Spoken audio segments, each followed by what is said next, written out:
Roger Boehm has been totally blind for 30 years, but before that, as a young teenager, he enjoyed playing cards. I think that was an 8. It's fantastic. Roger is testing a device based on a concept which many have found hard to believe, that it's possible to see using the tongue.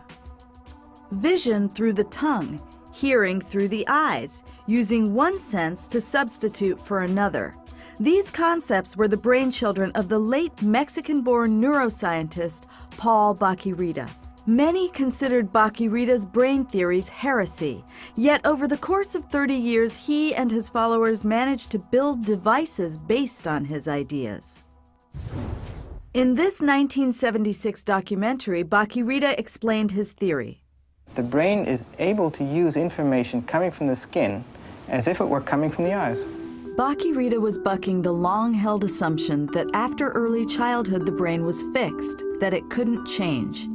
He argued that the brain was actually plastic, that it could undergo major reorganization throughout our lives. In this 2003 film, he explained. We don't see with the eyes, for example. We don't hear with the ears. All of that goes on in the brain. Remember, if I'm looking at you, the image of you doesn't get beyond my retina, just the back of my eye. From there to the brain, to the rest of the brain, it's pulses along nerves. Well, those pulses aren't any different than the pulses from the big toe. It's the way the information they carry is in the frequency and the pattern of pulses. And so if you can train the brain to extract that kind of information, then you don't need the eye to see. You can have an artificial eye. If all the brain's sensory stimuli are pulses, and pulses from all the senses are similar, the brain might be retrained to substitute one sense for another. Pulses that normally travel to their particular area in the brain might be rerouted to a different sense's cortex. This plasticity allows the brain to relearn the senses. Bach-y-Rita experimented using the sense of touch. The sense of touch has been really neglected, certainly in technological development. Almost everything that's ever been developed to connect something to the brain is via the eyes and the ears. His first device substituted the sense of sight for the sense of touch on the subject's back. Made from an old dentist's chair, a camera became the eyes, and the light pulses were then routed to blunted needles that delivered the pattern of the object onto the back.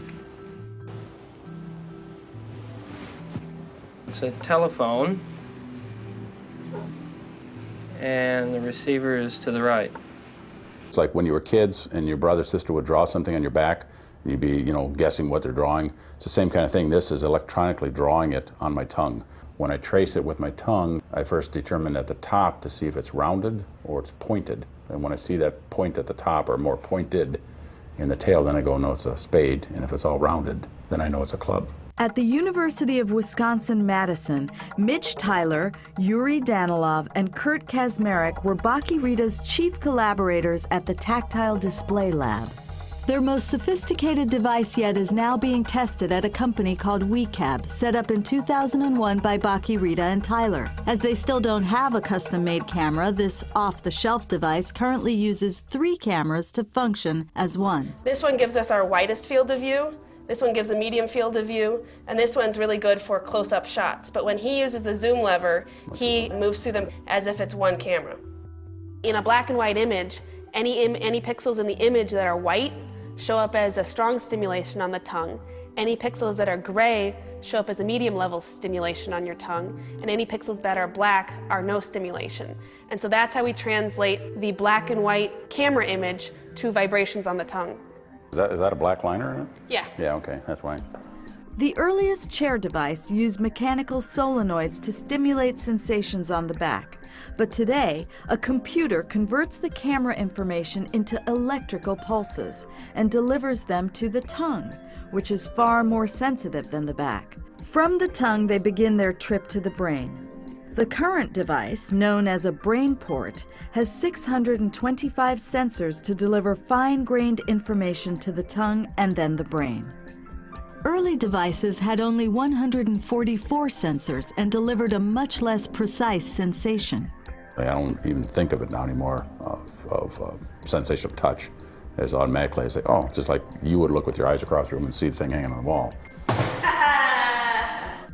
going to try and do is stay in the middle of these two lines. Rita's concept that the sense of touch could affect the visual cortex was verified in 2005 by neuropsychologist Maurice Tito. Both blind and sighted people's brains were scanned with a PET scan device.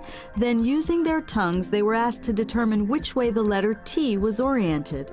The sighted people were blindfolded. Later, PET scans showed no difference in the sighted subjects' brains.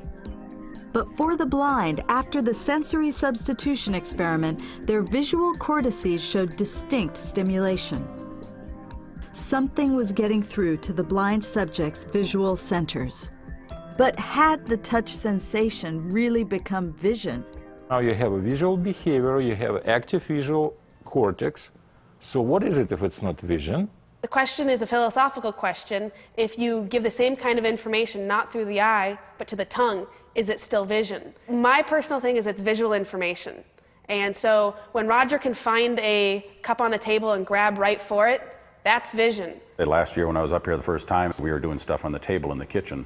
And I got kind of a little emotional because it was 33 years since I've seen before, and I could reach out and I see the different sized balls. I mean, I visually see them. I could reach out and grab them, not grope or feel for them, pick them up and see the cup, and I could raise my hand, drop it right in the cup. And vision isn't the only sense which can be reorganized with the BrainPort equipment. Mitch Tyler had an illness which put a second device on the fast track. Well, I had an inner ear infection. I woke up one morning and sat upright and fell over on the sofa, and the world was spinning. I thought to myself, this really stinks. If I could just have something that told me where up is and where I am in space, it'd be great. So I wandered in here and proposed this idea to Paul, that what if we could present balance information? Cheryl Schiltz also lost her sense of balance. An antibiotic had destroyed the filaments in her inner ears, which transform sound into nerve pulses. This wrecked her vestibular system, which controls balance.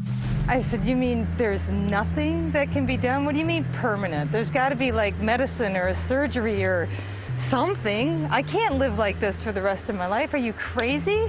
Cheryl's life was so impaired that the thought that she would ever again work a regular job, much less ride a bike, seemed impossible. Tyler and Kazmarek built the balance device just like the vision device, but with one difference. Instead of a camera for sight, they used an accelerometer, a full-motion tilt sensor in a helmet to transmit head and body position to the tongue. I was sitting in my backyard and I received a call from Dr. Bach, Rita. And he told me about the study that they were doing with sensory substitution. I'm thinking, all right, I'm going to put this thing on my tongue and it's going to make me feel in balance. Oh, sure. And I put the device on my tongue and asked to navigate a kind of like a video game thing on a computer. Now the square in the middle represents the position of the head. It's in the neutral position. And then if we tip it forward, the sensation moves to the tip of the tongue. So I will feel a signal moving forward or back or side to side, and what that is telling me, okay, I'm too far forward, I have to come back and put that signal back into the middle of my tongue. And that's where I know that that's where I am in balance, and I'm indeed standing straight up. We saw that Cheryl can use it immediately and very effectively. And as a matter of fact, so effectively, so the next logical question was, let's remove it and see how long she can stay without it. Her feeling of stability, what they called the retention or residual effect, lasted in direct proportion to how long she used the device. God, it's so wonderful. From there on, we started just built on that, and to eventually getting to doing a 20-minute trial, and that's where we recognized that there's a residual. And it was like for an hour, I was normal. And it was just phenomenal. We realized you don't have to wear it all the time. This could be something you use twice or 3 times a day for 20 minutes. And what happened was the residual grew stronger and stronger and longer, to the point where I really didn't even need, I could skip days. And now it's like I very rarely use it. It rewired my brain. There's no doubt about it. Cheryl's balance system wasn't repaired. Her brain had actually developed a new one. Paul Rita died in 2006, but the Tactile Display Lab continues the work. Meanwhile, at a private company, WeCab, commercial versions of the balance and vision devices are undergoing trials. So Paul has now passed the baton on to us, if you will, to the next generation, that we're the ones that get it. The devices that we've developed are all physical manifestations of Paul's vision 40, 50 years ago, based on this crazy concept, that you could somehow rewire or reroute information, and by rerouting that information, rewire the brain. For Wired Science, I'm Kamala Lopez.